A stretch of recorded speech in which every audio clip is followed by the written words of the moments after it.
Cat, the protagonist in Jane Callen's novel Bernini's Elephant, leads the reader on a dark adventure. This tale of murder and redemption is set within contrasting environments of Canada and Italy, coastal wilderness, and the high art world of Florence and Venice. I'm Carol Harmon. Welcome to Writers Radio and this episode, Murder, Art, Love, the Transformation of Cat.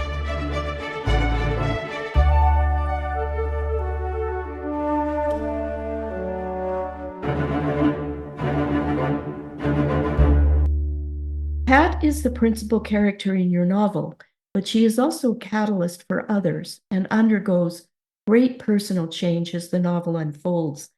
How do you see her in the early chapters of Bernini's Elephant? I think Kat in the beginning is a lot like a lot of people I've known and worked with. People who were very successful would say in their work life, it appears in their relationships, they hold down jobs that bring in good coin, they go on luxurious vacations. They appear to have the good life. And I think Kat was someone who chased that and who was able to successfully live with her husband, Nick, the good life. It wasn't enough. It was a flat world. It was a world in which you're only as important as your last win. That's very typical in North America of how people are looked at. She was one of those people and she wanted something else, something deeper. But Kat didn't have a way to articulate what that was. She didn't probably really know what that was. She has this yearning for a bigger, different life. She's searching, and yet she doesn't even know what she's searching for.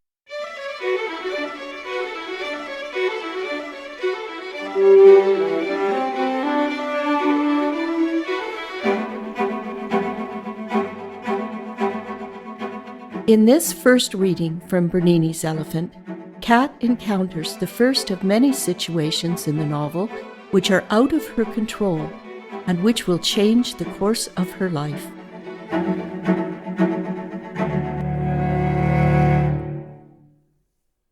Road construction on a Saturday afternoon in West Vancouver. Traffic on the upper levels highway backed up well past Capilano Road.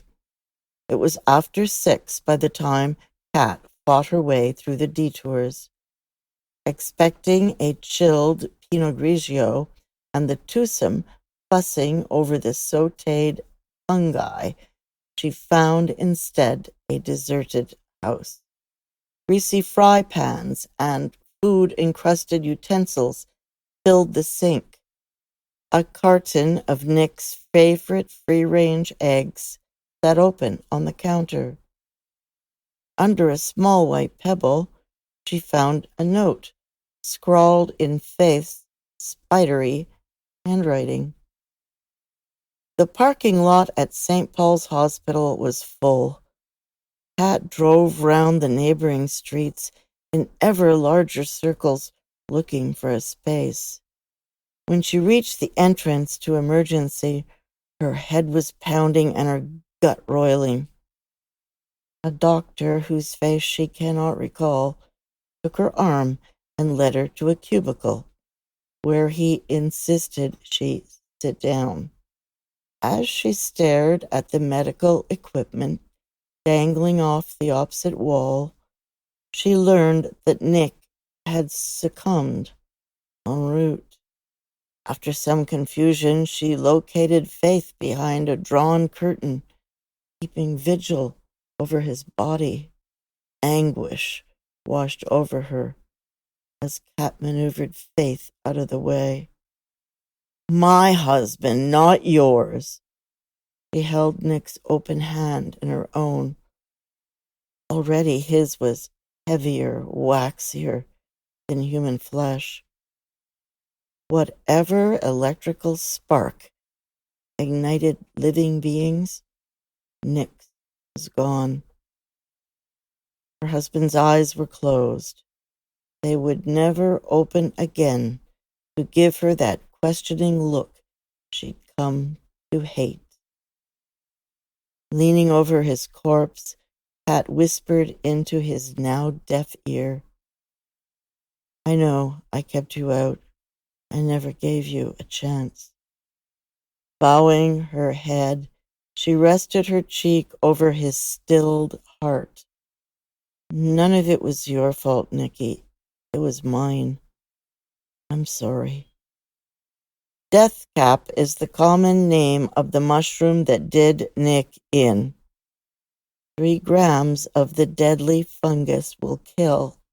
The pathologist's report stated it could easily be mistaken for the edible mushroom known as the paddy straw. Nick thought he had the paddy straw in his omelet. An honest error. But Kat wonders how his sous chef managed to escape unharmed. Didn't Faith taste the mushrooms as she sautéed, added butter and herbs?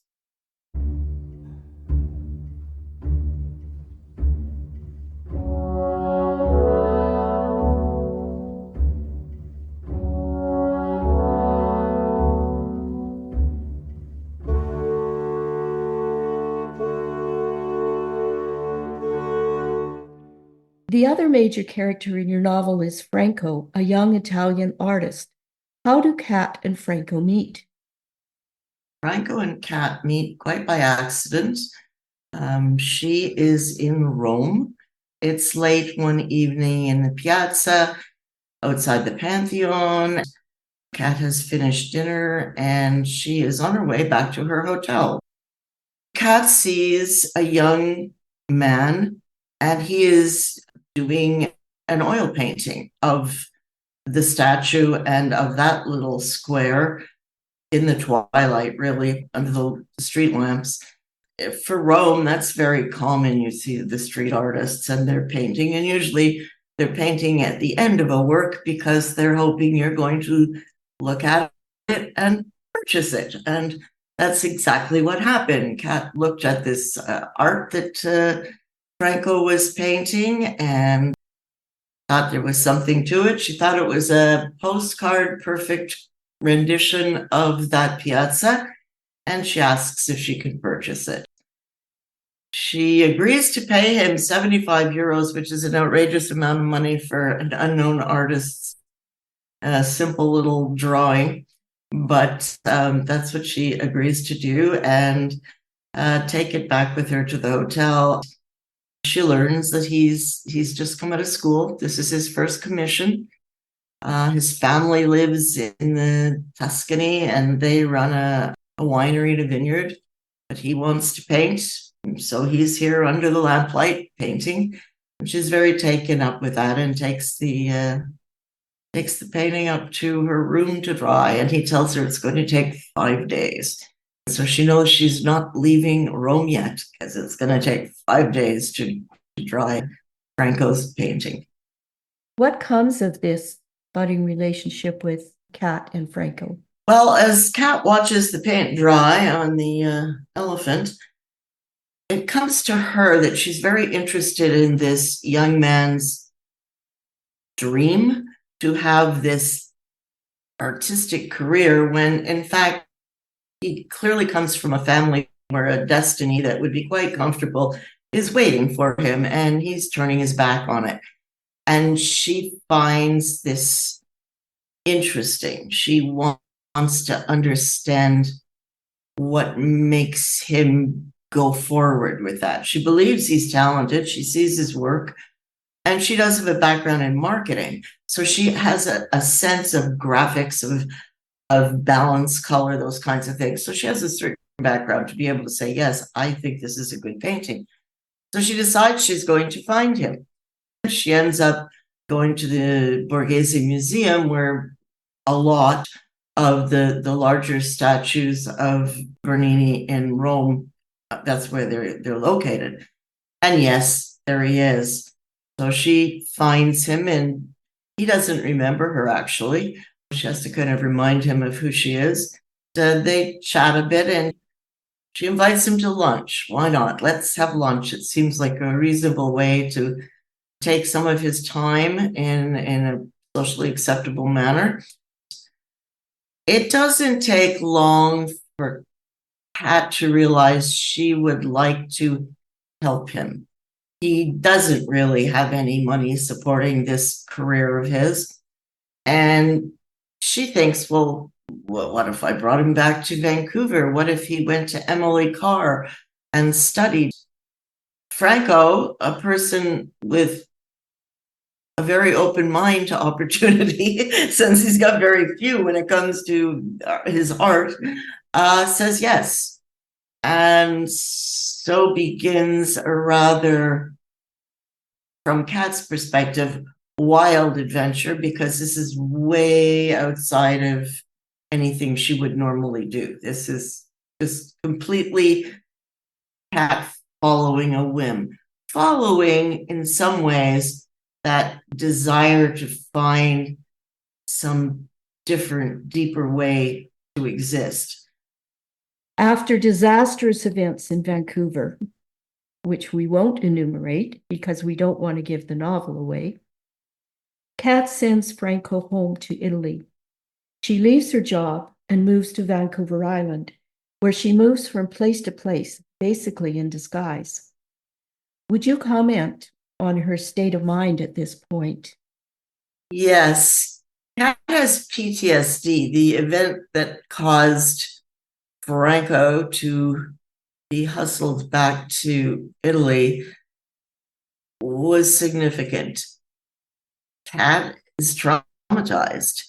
She also feels incredibly responsible for what happened, not because she was involved, but because she's the person who brought Franco to Canada. And so she hides out on the island. She just packs up everything and puts her stuff in storage, gets a beater car, hides out on the island, laying low, I guess is what you would think. We all, no matter who we are, if we are in a traumatic situation, may behave out of character for ourselves. But there's always a part of us that is our genuine self, that walks alongside that trauma or bereavement or whatever it is. And in Kat's situation, she has always loved beauty. She has loved it in the work she did. She loved it in Franco's work. And she is on the shore of this gorgeous island with all the beautiful marine life. You can see now, very different from what she would normally want to pay attention to. But because she only will go out on her own at dawn, she does not want to be seen. She's terrified to be seen, especially by the police. She doesn't want to have to talk about what happened. But she loves the beauty, and being Kat, she has to do something with it.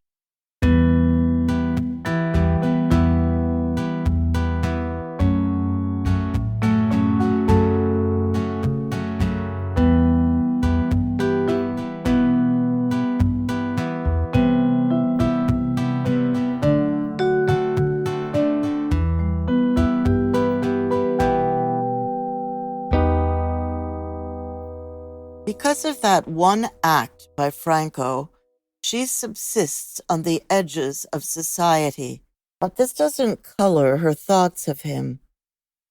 It was Kat who set their destiny in motion. He was an innocent. She perceives life differently, having known him. She imagines that she views the world through his painter's eyes, the world of light and shadow. She attempts to capture what she sees with Nick's Epson camera.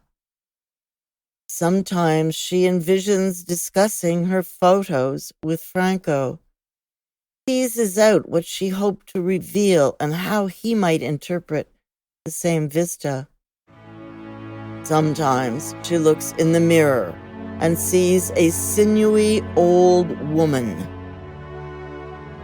Then she lays her camera aside and weeps. Fearful of the attention of strangers, she wanders along the coastline at dawn, becomes expert at predicting weather patterns at sunrise, prefers to drive beyond the logging roads to Point No Point, which is often uninhabited, especially early in the day. Kat photographs the driftwood, captures its shadows, the damp, the desiccation on the long logs thrown onto this wilderness shore. Winds blast the coastline on the southwestern edge of Vancouver Island. Tides are swift and noisy. You can't hear feet on sand and stone out here. You can't hear Nick or even the living when they pass by. Crouched, framing the snail-encrusted woodpile on Nick's Epsom, Kat is oblivious to the stranger running along the beach. She's unaware that he's fallen until she stands and gazes at the waterline. Not certain what she's looking at, she inches towards a heap of clothing and realizes it's a man. Letting the camera dangle from a leather strap around her neck, she reaches out to the stranger, rolls him off the rock. No response, but his breath feels moist when she leans in close to his mouth, where spittle leaks into his blonde beard. Arranging the unconscious man on his side, plans to run for help at one of the cottages on the bluff, but the waves are lapping close. If she leaves him, he'll soon be engulfed. He's too heavy to lift. So she removes her fleece jacket, wraps it around his head for protection, and rolls him away from the shore. It's a piecemeal process. His upper torso, his middle, and then his legs.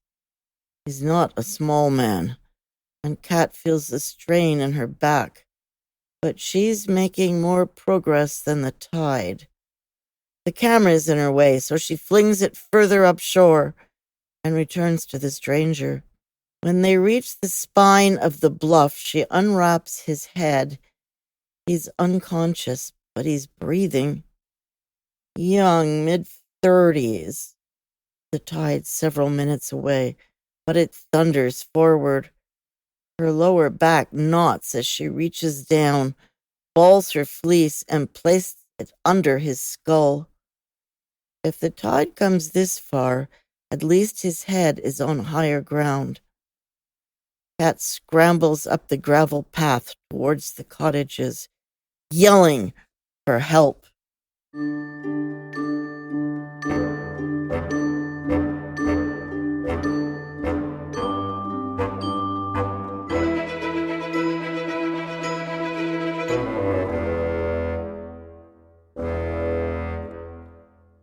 Jane, how does Kat's life change after she rescues Laurie? Kat becomes redeemed somehow through this inadvertent meeting and rescuing of this man.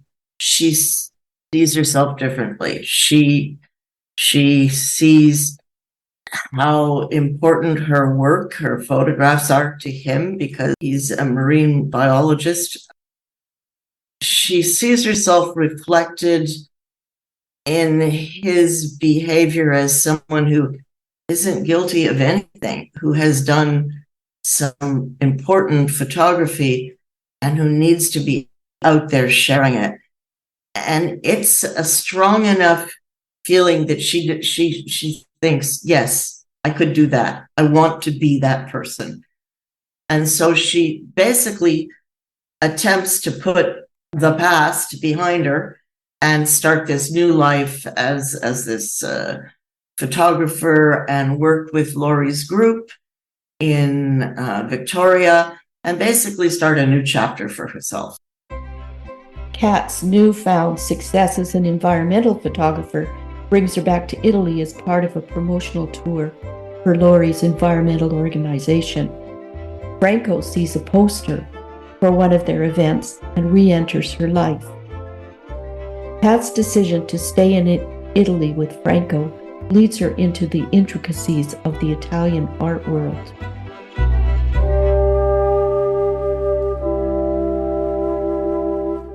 The next scene occurs when Laurie returns to Italy, hoping to convince Kat to return to her abandoned career as environmental photographer. Kat enlists the help of Massimo, Franco's patron, in organizing this event.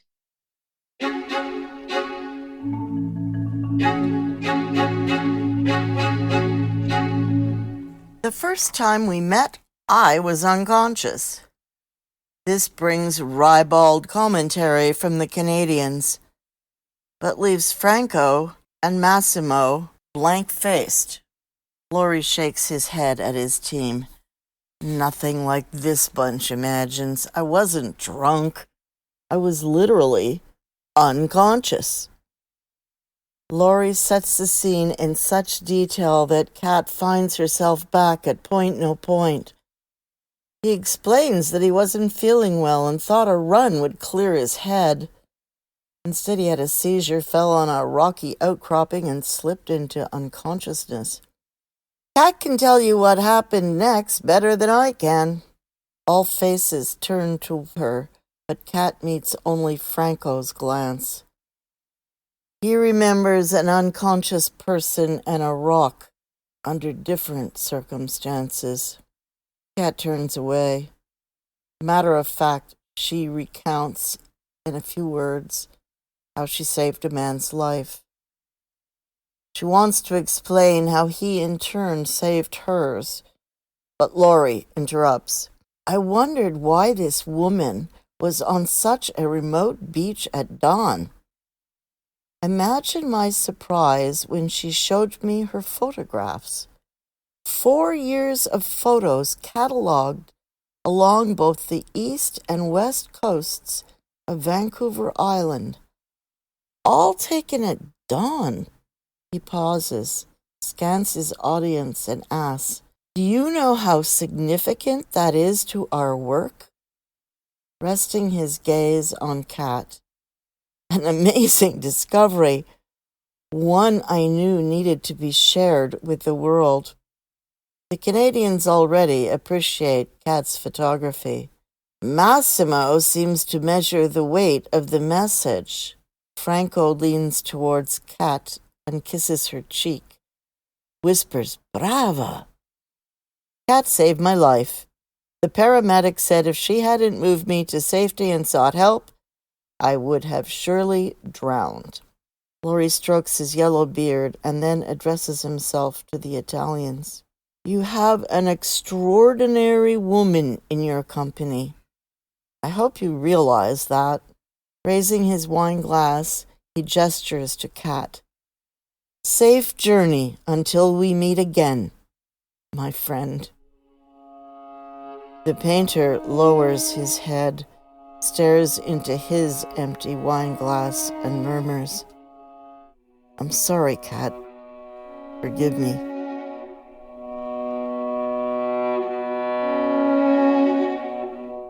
Jane, would you please comment on Massimo and his relationship with Kat? Yes, Massimo is to me, a really frightening creature. Massimo is a very wealthy Italian man who owns everything he needs to own, be that people, places, or things, social status, you name it, it's there for him, and he is capable of doing all kinds of Machiavellian things to get what he wants in life. That is who he is. And what he wants in life is for Franco to be a wonderful painter, to be groomed to be this successful painter. It's also what Kat wants. So although they are very different people. They want the same outcome, but in reality, they're enemies because Kat comes at her desire to help Franco from this newfound place of love and caring that is for her a world she did not know. And Massimo comes from a very transactional world in which he will get what he will get because he can. They collide on a variety of occasions because Kat is not sure that what he wants for, or his methodology, let's say, for getting Franco to be a well-known artist is necessarily what's good for the artist. She's very concerned about what happens to Franco the man if he follows the path that Massimo wants him to follow. And so they clash. They clash often. And they always come to the same end, that they want the same ultimate outcome. And so somehow they find a way to work around each other, mostly. But Kat has one, what would you say, one aspect of her relationship with Franco is Massimo's weakness. Massimo's own wife deserted him and left him with his newborn daughter for another man many years ago. Massimo has made his heart hardened to women. He does not have relationships with women. He uses women as he needs to, but he does not therefore understand that a man and a woman could have some kind of intrinsic relationship that holds them together. And he knows that Franco and Kat have that she is Franco's muse. And this is very, very bothersome and worrisome to Massimo because he doesn't know how far he can push either of them before they might both walk away, which is definitely not what he wants. He wants to have this great artist in that he brought to the world. That's his dream. So there's the push-pull, but in a way, he never truly understands why it is these two people are together. It's beyond him.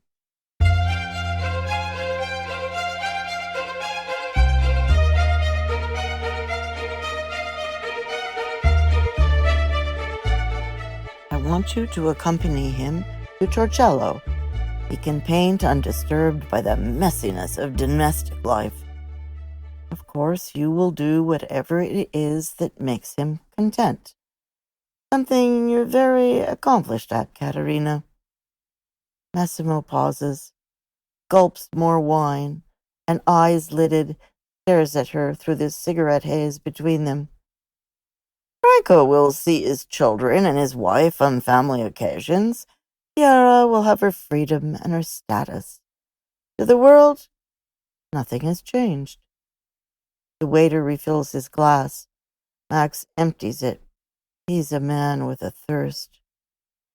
And you will finally have what you want, Kat. Her mind spins. So many reasons to say no to this man.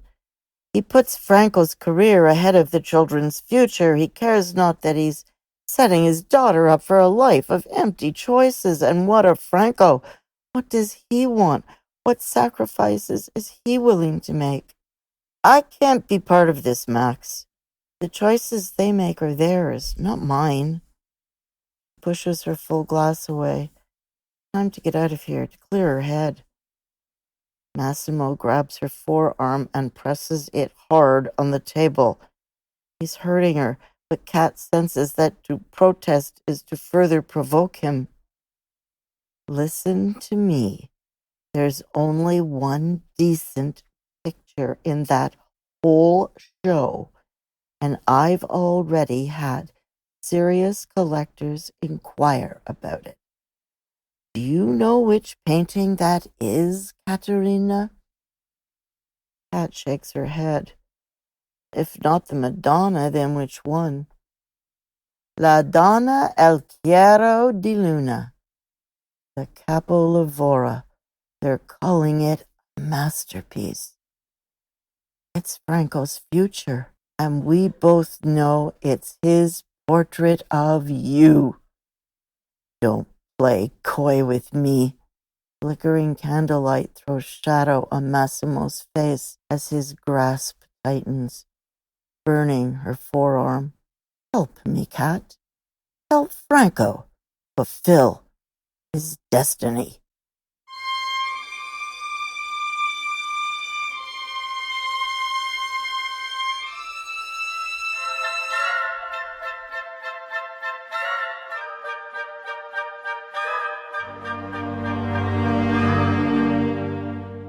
Would you like to comment on Kat's growth as a character throughout the novel? When I was writing this story, I knew Kat was an anti-hero. And I knew that we would go to some wild places together in her adventure. But my goal was for the reader to like this anti-hero, this person. To do that, Kat had to grow, as you say. She had to go from being that flat, materialistic, in some ways, like Massimo, transactional human being, to someone whose motivation in life was much deeper, was about the other. And she does, through meeting up with Franco and his family, learn to care about small children, for instance. Having never been a mother, it wasn't even in her vocabulary. And she learns to put other people ahead of herself at great pain sometimes. And so Kat does change and become, I think, a kinder, more deeper person, the person she was looking for. She becomes that person through the course of the story. She doesn't become that person consciously, but she makes choices that are different from the ones she would have made in her old life. And it's through those choices that she becomes or finds this life that means much more to her than anything she had previously when she was, the marketing executive.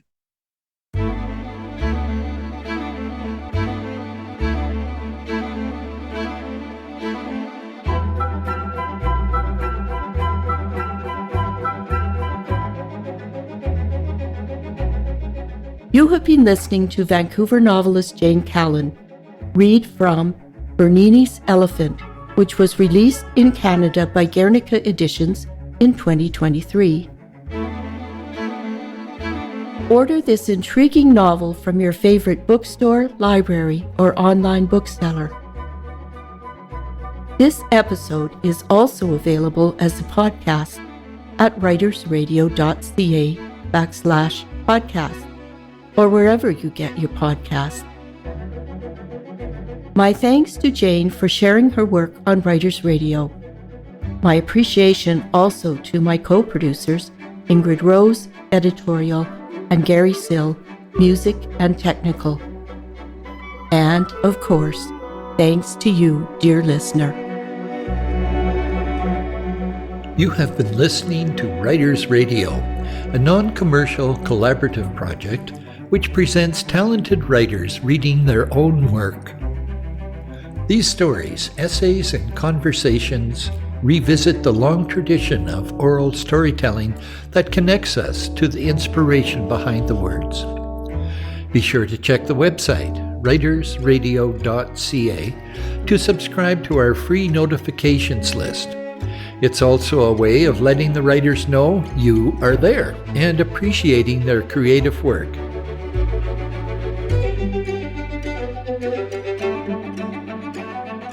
Writers Radio broadcasts from Half Moon Bay on the Sunshine Coast in Canada, traditional tribal land of the Sechelt Nation of the Coast Salish peoples. We express our gratitude for their wisdom teachings and land stewardship.